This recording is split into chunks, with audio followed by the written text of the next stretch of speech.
मित्रो सर्वांना नमस्कार. इयत्ता 8वी 8th स्टँडर्ड टॉपिक नंबर 7 चलन व्हेरिएशनमध्ये चाललो आपण. We have already completed the 6 topics. सगळे 6 टॉपिक आपले पूर्ण झाले. त्याचं रिव्हिजन आपण बघणार आहोत. आणखीन एकदा परत एकदा थोडेसे वेगवेगळे संबोध आपण शिकणार आहोत. सर्वजण अतिशय चांगल्या रीतीचं सहकार्य करताय ह्याबद्दल विशेष अभिनंदन. पालकवर्गही मुलांना व्हॉट्सअप उपलब्ध करून देत आहेत. काळजीपूर्वक लक्ष द्या. मुलं गणित किंवा शिकत असताना वही पेनचा वापर करून बघतात का हेही बघा. पालकांना नम्र निवेदन. विशेष सहकार्याबद्दल आभार. चांगल्या रीतीनं सहकार्य नोंदवत आहे. सबस्क्राईबची संख्या वाढते आहे. वाढत राहूया. गणिताची मैत्री वाढवूया. आपल्या मित्र परिवार नातेवाईक यांना शेअर करूया, पाठवूया. मुलांना अभ्यासामध्ये गुंतवूया अशी अपेक्षा आहे. लवकरच शाळेची घंटा वाजणार आहे. तरीही आपण आपला उपक्रम चालू ठेवणार आहोत. रिव्हिजन करता पुन्हा बघण्याकरताही त्याचा अभ्यास व्हावा. सेतू ब्रिज गेल्या वर्षाचा अभ्यासक्रम जॉईंट व्हावा. 9वी 10वीची मुलंसुद्धा 8वीचा अभ्यासक्रम बघतील. त्यांना त्या ब्रिज संकल्पना क्लिअर होतील. ही ते पाठिंबाची भूमिका आहे. तत्पूर्वी चलनमध्ये जाण्यापूर्वी आजच्या कृतीपत्रिकेचं जे काम तुम्हाला सांगितलं त्याचंही आपण कृतीपत्रिकेलासुद्धा तुम्हाला सेतू ब्रिज आहे 7वीमधला हा धडा कसा होता तो आपण जरा समजून घेऊया. आणि आजच्या कृतीपत्रिकेमध्ये तुम्हाला काय सॉल्व करायचं आहे ते समजून घेऊया. आणि मग आपण ह्या टॉपिककडे जाऊया. थोडंसं आजचा टॉपिक 6 म्हणजे 7वीमध्ये असताना तुम्ही 7वीत असताना हा भाग कसा शिकला होता आणि आता 8वीमध्ये त्याच्यामध्ये थोडासा बदल करून आपण कसा शिकणार आहोत हा भाग आपण बघूया. आजच्या कृतीपत्रिकेमध्ये तुम्ही प्रॉब्लेम जेव्हा सॉल्व करणार आहात ती कृतीपत्रिका नीटपणे वाचलात तर या राज्य प्रशिक्षण संशोधननी केलेल्या कृतीपत्रिका त्या तज्ज्ञ लोकांनी केलेलं काम किती चांगलं आहे बघा. ते जरा मनापासून वाचा. त्यातले वाचल्याशिवाय तुम्ही बघत नाही. काय करायला सांगितलं ते लक्षात येत नाही. म्हणून मी परत एकदा ते तुम्हाला क्लिअर करून घेतो आहे. त्यांचे शब्द आपण जरासं बघूया कसं आहेत ते आणि मग आपण या आपल्या टॉपिककडे येऊया. आज तुम्हाला कृतीपत्रिकेमध्ये हे काम करायचं आहे. आज सगळ्यांनी इकडं लक्ष द्या 8वीच्या मुलांनो. तर समप्रमाण ही संकल्पना त्यांनी कशी क्लिअर केल्या बघा. एक मंडळ आहे. ते एक कॉलनीमध्ये त्या घरांच्यामध्ये जातं आणि मग वर्गणी गोळा करतं. त्या वर्गणी गोळा करत असताना चा एक तक्ता तिथं दिला आहे बघा. एक चार्ट दिला आहे त्यांनी. ती किती कुटुंबांना जाऊन भेटले किंवा किती होम्सना किती घरांना जाऊन भेटले याची संख्या दिल्या. घरे म्हणूया. आणि इथं वर्गणी त्या दिवशी गोळा झाली. वर्गणी गणेश मंडळ आहे. चांगलं मंडळ आहे. चांगलं काम करते. पहिल्या दिवशी 2च ठिकाणी गेले. दुसऱ्या दिवशी 5 ठिकाणी 5 कुटुंबांना भेट दिल्या. 10 कुटुंबात गेले आणि तेव्हा मात्र त्यांना वर्गणी ही अशी जमा झालेली दिसली. त्यांच्या मंडळाकडून मिळालेली वर्गणी ही अशी होती. इथं 300 रुपये जमा झाले. इथं 750 रुपये जमा झाले. इथं 1500 रुपये जमा झाले. म्हणजे साधारणतः त्या कॉलनीतल्या लोकांनी ठरवलं की किती वर्गणी देत आहेत ते बघून पुढच्याने असे वर्गणी गोळा झाली. आता या गोष्टीकडे जरा काळजीपूर्वक आपण निरीक्षण करायचं आहे आणि मग आपण एक रिमार्क मारायचा आहे. ही व्यावहारिक संकल्पना आपण समजून घेणार आहोत. समचलन, व्हेरिएशन, डायरेक्ट व्हेरिएशन आणि इन्व्हर्स व्हेरिएशन म्हणजे काय. समचलन ही संकल्पना लक्षात घेऊया. घरांची संख्या वाढली की वर्गणी पण वाढत चालली बघा. एक वाढलं की दुसरं वाढतं आहे असं इथं दिसतं. घरांची संख्या वाढली की जमा होणारी रक्कमसुद्धा वाढली. ह्या घरामध्ये या संख्यांच्यामध्ये एक गणित लपलं आहे. त्याचा जरा शोध घेऊया आणि मग आपण एका रिमार्कला येऊया. इथं गणित लपलेलं गणित आपण बाजूला काढूया. साधारणतः असाही प्रश्न तिथं विचारला आहे. तुम्हाला त्याचंही उत्तर लिहायचं आहे. प्रत्येक घरातून किती रुपये वर्गणी द्यायचं त्या लोकांनी ठरवलं त्या कॉलनीमधल्या याचा आकडा आपल्याला काढायचा आहे. तर मग तुम्ही असं घेतलं तरी चालतं. समजा वर्गणी आणि भागिले घरांची संख्या घरे. पहिल्या ठिकाणी काय दिसतं बघा. वर्गणी किती जमा झाली 300 रुपये. किती घरांच्यामध्ये गेले. दुसऱ्या ठिकाणी काय झालं बघा 750 रुपये गोळा झाले. पण किती ठिकाणी गेले होते ते 5 ठिकाणी गेले होते. 1500 रुपये गोळा झाले पण 10 घरामध्ये ते गेले होते. आता साधारण इथं सोपे रूप देऊया. 5 एके 5, 5 त्रिके 15, 5 वजा 25 आणि 5 बे एके बे म्हणजे 10. म्हणजे प्रत्येक घरातनं जी रक्कम मिळाली ती सारखी मिळाली. आणि किती मिळाली सांगा बरं 150 रुपये. हा एक भाग आहे. म्हणजे काय झालं आहे घरे आणि वर्गणी ह्यांचा रेशो ह्याचा जो भागाकार आहे, इथं 150 आहे, इथं 150 आहे, इथं 150 आहे, इथं 150 आहे, तुम्ही उलटं केलं असता, घर भागिले वर्गणी केला असता, वर्गणी भागिले घर केलं असतं, वरती घर लिहिलं असतं, तरी 1/50 आलं असतं. म्हणजे इथला जो स्थिर अंक आहे सगळीकडचा न बदललेला, सगळ्या लोकांनी ठरवलं की सारखीच वर्गणी देऊया, तो तुम्ही उलटं लिहिला, हा स्थिर अंक, तो स्थिरांक के दिसतोय. पुन्हा इथं लक्षात घ्या, इथं अजून एक आहे की इथं गुणोत्तर गुणाकार नव्हे, गुणोत्तर हे स्थिर आहे, भागाकार स्थिर आहे आणि त्याचं उत्तर या व्हेरिएशनला, या प्रमाणाला 7व्या इयत्तेमध्ये तुम्ही समप्रमाण असं म्हणत होता. आता ह्याला समचलन, variation, direct variation, indirect variation ह्या नावानं आपण शिकणार आहोत. ह्या कृतीपत्रिकेमध्ये हा भाग तुम्हाला पूर्ण करायचा होता. एकात वाढलं की दुसरं वाढत जाते म्हणजे समप्रमाण आहे, आणि समप्रमाणामध्ये गुणोत्तर म्हणजे भागाकार, गुणाकारा उत्तर, गुणाकाराची पुढची क्रिया हे गुणोत्तर, हा 150 येतं असं हे आपलं ऑब्झर्वेशन पाहिजे. ह्याच्यामध्ये लपलेलं गणित आपण बाजूला काढलं, हा गणिती कोपऱ्यामध्ये सर्वत्र सर्व घरातली रक्कम जी होती ती 150 रुपये प्रमाणे वर्गणी त्यांनी दिलेली आहे असा भाग आहे. भागाकार ही क्रिया इथं स्थिर आहे. आणखी एक एक्झाम्पल आजच्या कृतीपत्रिकेमध्ये त्यांनी सॉल्व्ह करून दिले, सोडवायला दिले, त्याचं निरीक्षण करायला सांगितले, तुम्ही ते नीटपणे बघा. इथं गुणोत्तर स्थिर आहे आणि ह्याला मग समप्रमाण किंवा समचलन किंवा समव्हेरिएशन, डायरेक्ट व्हेरिएशन असं आपण म्हणणार आहोत या व्हेरिएशनला. आणखीन एक एक्झाम्पल इथं दिले, ते पण बघून घेऊया आणि मग आपण मुख्य आपल्या टॉपिककडं जाण्याचा प्रयत्न करूया. प्रत्येक दिवशी वाचलेल्या पानांची संख्या आणि ते संपूर्ण पुस्तक पूर्ण करण्यासाठी लागणारे दिवस, ह्याचं जरासं निरीक्षण करूया. प्रत्येक दिवशी वाचलेली पाने यांची संख्या आणि मग वाचलेली पानं बघूया आणि मग ते पुस्तक पूर्ण करण्यासाठी लागणारे दिवस. प्रत्येक दिवसाची पाने, प्रत्येक दिवशीचं पाने एक मुलगा वाचतोय आणि त्याला पूर्ण पुस्तक वाचण्यासाठी लागणारे दिवस. तो मुलगा दररोज 20 पानं वाचला तर ते पुस्तक 40 दिवसात पूर्ण होते. दररोज त्यानं 10च पानं वाढली तर आता 80 दिवस लागणार.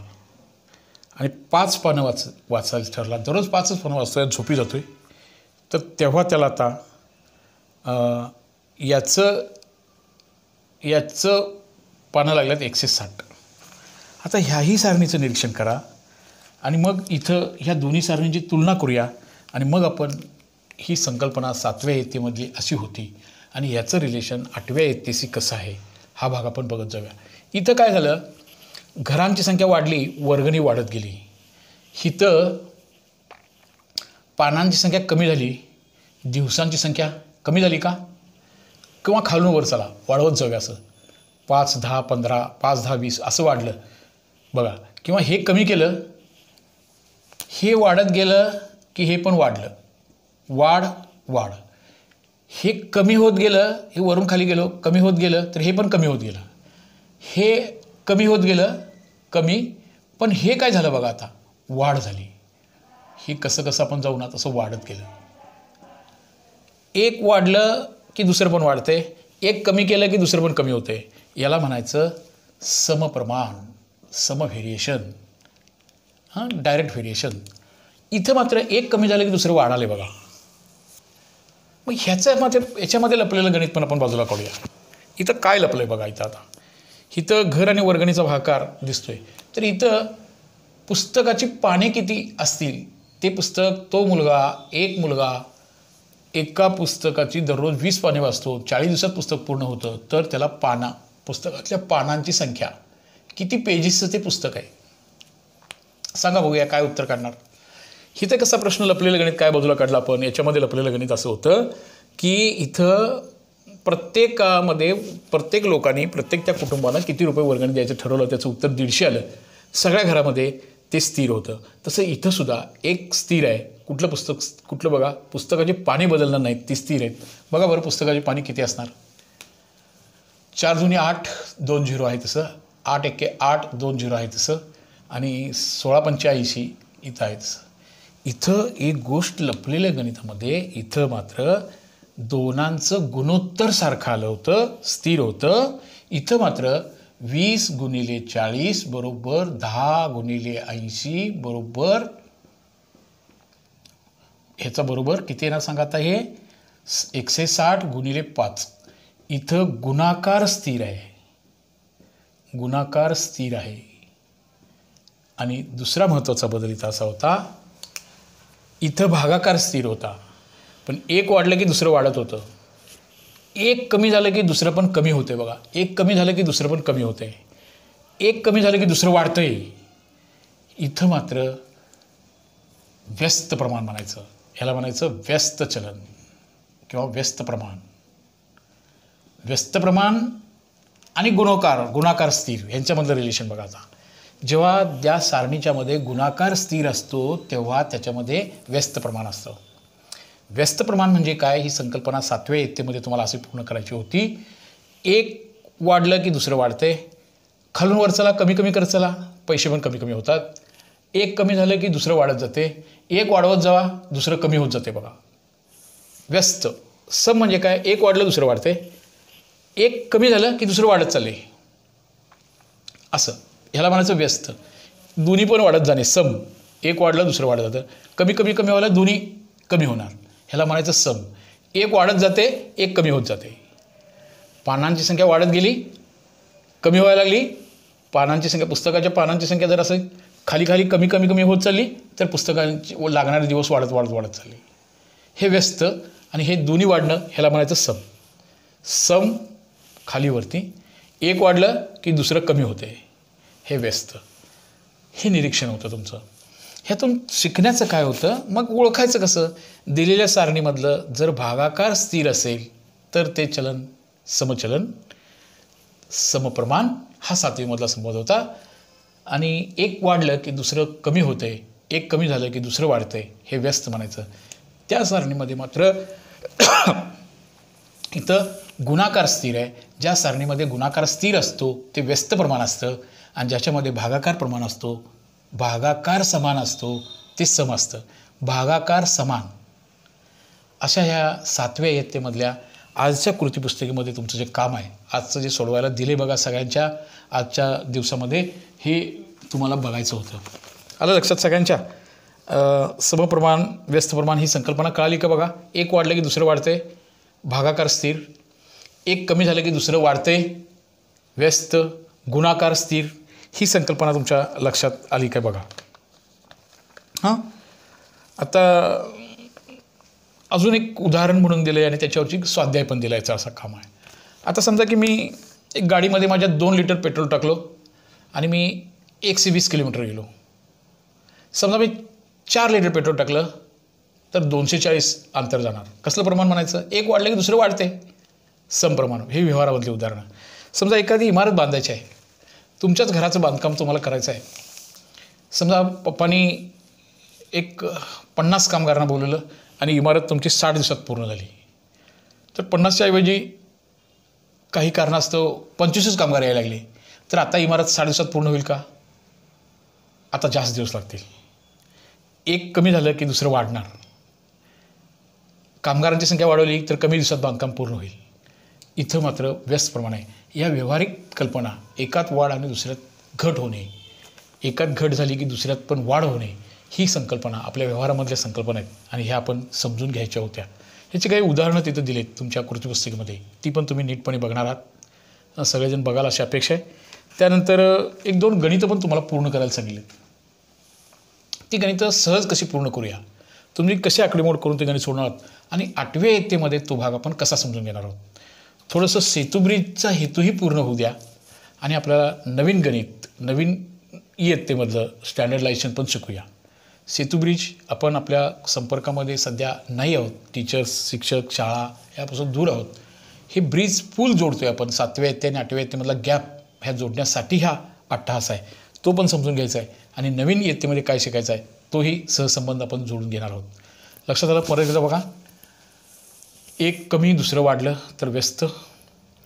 व्यस्त प्रमाणामध्ये गुणाकार स्थिर असतो आणि एक वाढलं की दुसरं पण वाढते, ते समचलन, समप्रमाण, आणि तिथं भागाकार स्थिर असतो. ही संकल्पना समजली असेल तर व्यवहारामधली उदाहरणं सोडत असताना आपला फारसा गोंधळ होणार नाही. ह्या 7व्या इयत्तेवर आधारित आपल्याला 2 उदाहरणं सोडा सांगितलेत. ती उदाहरणं आपण सोडूया. ठीक ठीक आहे. मला थोडंसं आता स्पेस निर्माण करतो उदाहरण सोडवण्यासाठी. ओके बाळांनो.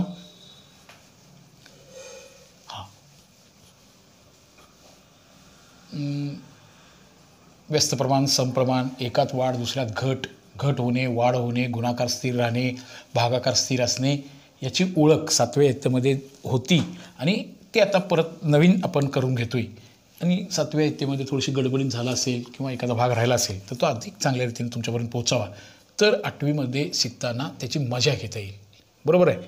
हां, 20 लिटर पेट्रोलमध्ये एक कार 400 किलोमीटर जाते, तर 40मध्ये किती जाईल? 40 लिटरमध्ये त्या किती अंतर कापेल? 20 लिटरमध्ये 400 किलोमीटर जाते, तर 40मध्ये जास्त जाणार का कमी जाणार? म्हणजे पेट्रोल वाढेल की अंतर नक्की वाढणार? कोणतं प्रमाणाचं उदाहरण आहे? समप्रमाणाचं उदाहरण आहे. समप्रमाणामध्ये काय स्थिर घ्यायचं? काय स्थिर असणारच? भागाकार स्थिर असणार. काय करूया? लिटर आणि अंतर जे आहेत ना त्याचा भागाकार करूया. आता ही लिटर एक राशी आहे आणि अंतर आहे, ह्याचा भागाकार स्थिर असणार. तो स्थिरच असणार आहे, कॉन्स्टंट असणार आहे, सारखा असणार आहे सगळीकडे. हे उदाहरण आहे समप्रमाणाचं, समचलनाचं. बरोबर ना? हे उदाहरण समचलनाचं आहे. एकात वाढलं की दुसरं वाढणार, हा स्वतःचा निर्णय पाहिजे.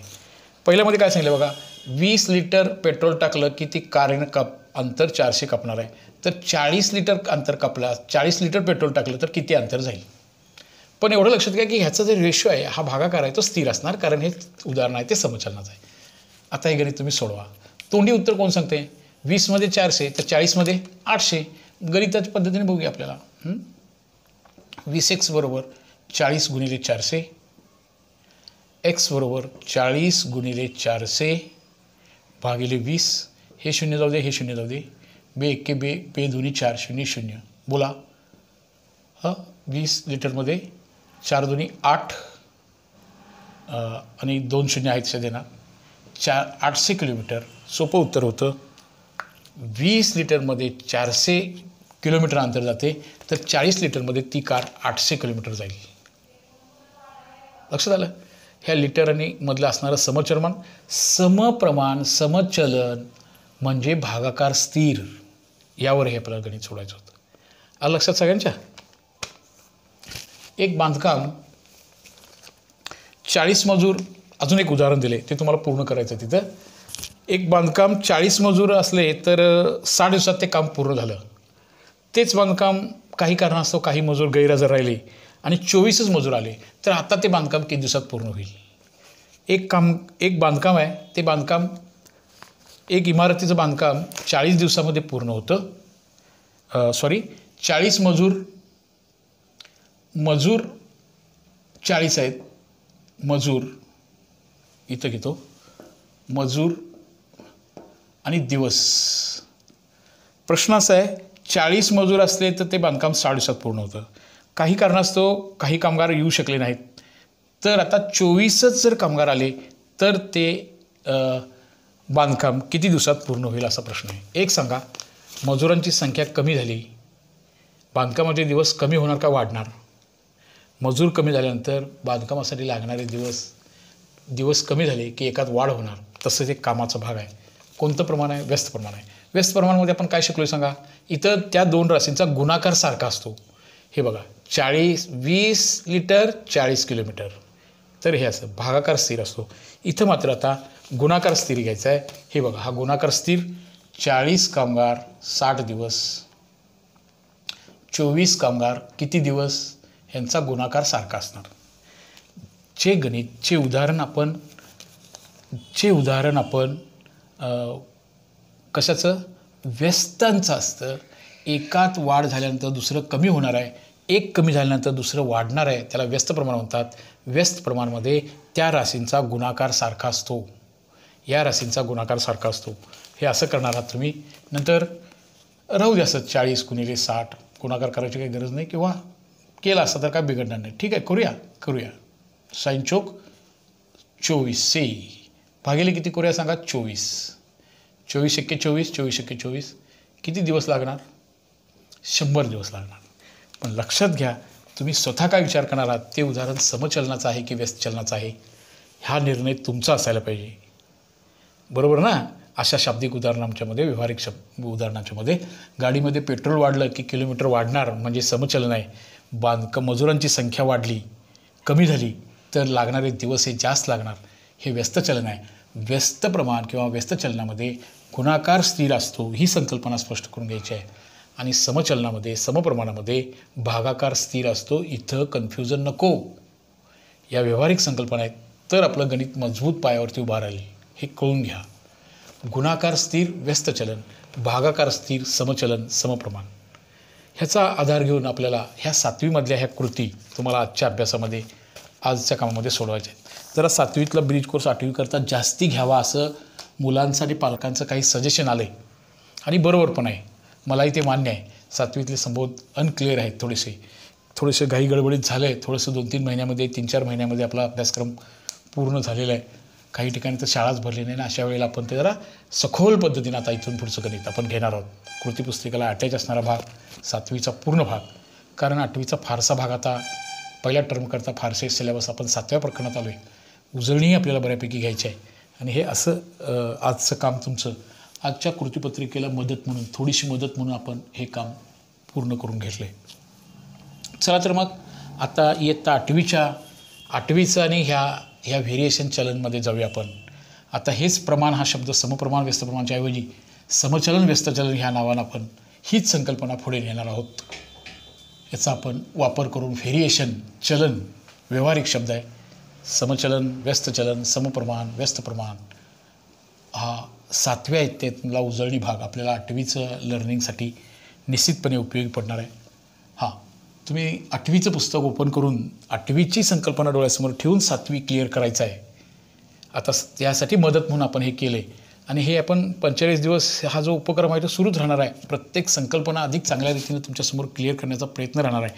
तुमच्या सहकार्याची गरज आहे. इथं ह्या बुकमध्ये पान नंबर 35वरती जरा आठवूया म्हणून एक दिले बघा. आत्ताच शिकलो तोच भाग आपण 7व्या इयत्तेमध्ये कसा होता. 1 डझन वह्यांची किंमत 240 रुपये. 3 वह्यांना किती बसणार? 9 वह्यांची किंमत काय? 24 वह्यांची किंमत काय? 50 वह्यांची किंमत काय? हे काढण्यासाठी खालील सूत्र पूर्ण करा. 12 वह्यांच्यासाठी 240 रुपये. शेवटला एका वहीच पण दिले बघा. तिथं भागाकार स्थिर आहे बघा. 1/120 1/20 आहे बघा. आणि इथं भागाकार स्थिर आहे ही संकल्पना क्लिअर झालेली आहे बघा ना. पहिलीचा भागाकार किती येतो बघा 12/240 आणि शेवटचा भागाकार बघा दिलेला. ह्याचं काय हेच भागाकार हाच, ह्याचं उत्तर बघा बरं 12/1 12/2 24. परत इथं भागाकार स्थिर आहे म्हणजे ह्या सारणीमध्ये भागाकार स्थिर आहे. म्हणजे कोणती सारणी आहे? समचलनाची आहे का व्यस्त चलनाची आहे सांगा? निश्चित भागाकार सारखा आहे म्हणजे समचलन आहे, समप्रमाण आहे. आता चलनच्या ऐवजी आपण व्हेरिएशन हा शब्द वापरतोय.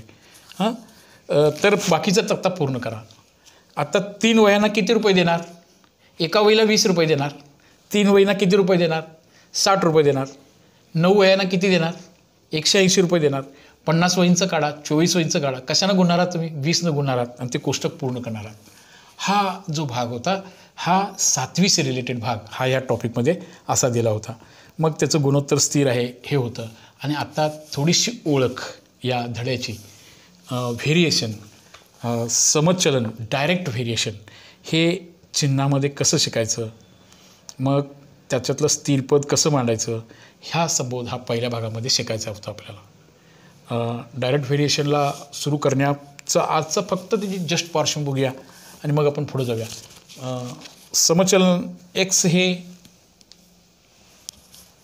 असं हे समचलन होतं. आता पहिली ओळख आहे समचलनाची. डायरेक्ट व्हेरिएशन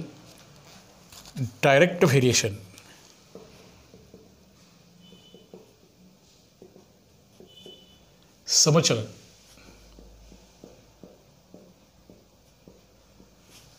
डायरेक्ट व्हेरिएशन समचलन. एक्स आणि वाय हे समप्रमाणात आहे. हे विधान समप्रमाणात आहे. हेच विधान एक्स आणि वाय हे समचलनात आहे असे लिहितात. 7th स्टँडर्डमध्ये समप्रमाण शब्द होता. आता आपल्याला तो शब्द व्हेरिएशन म्हणून घेणार आहोत. X and Y are in same proportional प्रमाण. आत्ता मात्र आपण x and Y in direct variation एवढाच फक्त बदल करतो आहे. समप्रमाणच्या ऐवजी डायरेक्ट व्हेरिएशन. 7व्या इयत्तेमध्ये डायरेक्ट प्रपोर्शन होतं, समप्रमाण होतं. 8व्या इयत्तेमध्ये त्याला म्हणायचं आहे डायरेक्ट व्हेरिएशन. एवढाच बदल आहे. रायटिंग मेथड तीच. पुन्हा समप्रमाणात असणे हा अल्फा हा ग्रीक शब्दमध्ये काढायचा आहे. कुठला? X and y. X and y हे समप्रमाणात आहेत हे लिहायचं. हे असं alpha. X is not equal to y. X variation y. X आणि वाय हे समप्रमाणात बदलतात. अर्थ लक्षात आला? एक्स वाढलं की वाय पण वाढतंय, एक्स कमी झालं की वाय पण कमी होते. मग त्याच्यामधला एक स्थिर अंक असतो, तो स्थिरांक हा. आता ह्याचं हे अल्फा हे चिन्ह जातं आणि त्याच्यासाठी असं बाहेर पडतं बघा. एक स्थिर नंबर बाहेर पडतो is equal to k into y. हा जो के आहे हा कॉन्स्टंट आहे. कॉन्स्टंट स्थिर, स्थिरांक, स्थिर असणारी संख्या. आता हा स्थिरांक आता ह्या पुस्तकामध्ये हे जे पहिलं गणित दिलं 8व्या इयत्तेमध्ये 1/20 हा स्थिरांक आहे त्याचा. तो कसा तयार झाला आहे? असा तयार झाला आहे बघा. एक्स भागिले वाय. आता हा वाय भागिले होऊ दे आणि इथं राहतो तो के. हे अशा रीतीनं आपल्याला केची किंमत काढायची आहे. एक्स आणि वाय हे समप्रमाणात आहेत असा ह्याचा अर्थ आपल्याला लिहायचा होता. एक उदाहरण परत दिलं आहे बघा. वर्तुळाचे क्षेत्रफळ हे त्रिज्येच्या वर्गाशी समप्रमाणात आहे. हे लिहा, हे शब्दात लिहा. वर्तुळाचे क्षेत्रफळ हे त्रिज्येच्या वर्गाशी समप्रमाणात आहे. ह्याला म्हणायचं चलनाचं विधान, स्टेटमेंट ऑफ व्हेरिएशन. आणि what is equation of variation? ह्याला म्हणायचं स्टेटमेंट आणि ह्याला म्हणायचं इक्वेशन. इक्वेशनमध्ये इक्वल टू साईन महत्त्वाचं. ज्या गणिती वाक्यामध्ये इक्वल टू साईन असतं त्याला आपण इक्वेशन म्हणतो. इथं इक्वल टू साईन नाही, फक्त हे विधान आहे आणि हे इक्वेशन आहे किंवा हे इक्वेशन होऊ शकेल असं इथं. दाब पी हा खोलीच्या समप्रमाणात असतो. दाब, प्रेशर, पास्कलचा नियम, प्रपोर्शनल टू द खोली, DC समप्रमाणात असतो, समप्रमाणात बदलतो. असे विधान आपल्याला या समप्रमाणात बदलायचे आहेत. ह्याच्यावरच्या उदाहरणांचा सराव आपण पुढच्या तासिकेच्या वेळेला नक्की करूया. पुन्हा एकदा सर्वांना आजचं जे कृतीपत्रिकेचा अभ्यास आहे तो सगळ्यांनी नीटपणे सोडवाल अशी अपेक्षा करतो. त्यातल्या काही शंका असतील, आत्तापर्यंतच्या कृतीपत्रिकेमधल्याही काही शंका मुलांनी माझ्याकडे शेअर केलेत. त्या शंकांनाही बरोबर बरेचसे उत्तरं पण देण्यात आलेत. पुढच्या कृतीपत्रिकाही समजावून घेणार आहोत आणि कृतीपत्रिकेला समजावून घेत कृतीपत्रिकेशी अटॅच असलेला 8चा भाग असं रिलेटेड आपण शिकायला लागलो तर ते अधिक रंजक होईल, अधिक चांगल्या रीतीने होईल. सर्वांना पुन्हा एकदा विनंती की सर्वांनी गणित मैत्री क्लब जॉईन करूया, गणित मैत्रीशी जॉईन होऊया, सबस्क्राईब करूया, आमचा आनंद द्विगुणित करा. आपण तुम्हाला जी माझ्या साठी किंवा आपण एका ठिकाणी येतो आहे, आपण जे परिश्रम घेतो आहे तुम्ही पण आणि मी पण, ह्याची एक पोचपावती म्हणून आपलं चॅनल सबस्क्राईब करा. माझ्यासाठी काम करणारी जी टीम वर्क्स आहे तिथले, यांची फार इच्छा आहे, यांचा आनंद वाढवण्यासाठी तुम्ही करा. आपण काम करत राहणार आहोत, तुम्ही शिकत राहणार आहात. या चांगल्या रिस्पॉन्सबद्दल परत एकदा पालकांचं तुमचं पुन्हा एकदा आभार मानतो. तुमच्या सर्व शिक्षकांचंही आभार मानतो. त्यांनी तुम्हाला कनेक्ट व्हायला सांगितलं. शिक्षक पण आहेत, मी पण तुमच्याबरोबर आहे. सर्वांना पुन्हा एकदा बेस्ट लक देतो आणि आजचा तास इथं थांबूया. पुढच्या तासिकेच्या वेळेला पुढचा भाग आपण निश्चितपणे बघूया. तोपर्यंत सर्वांना बेस्ट विशेष. ओके बाळांनो.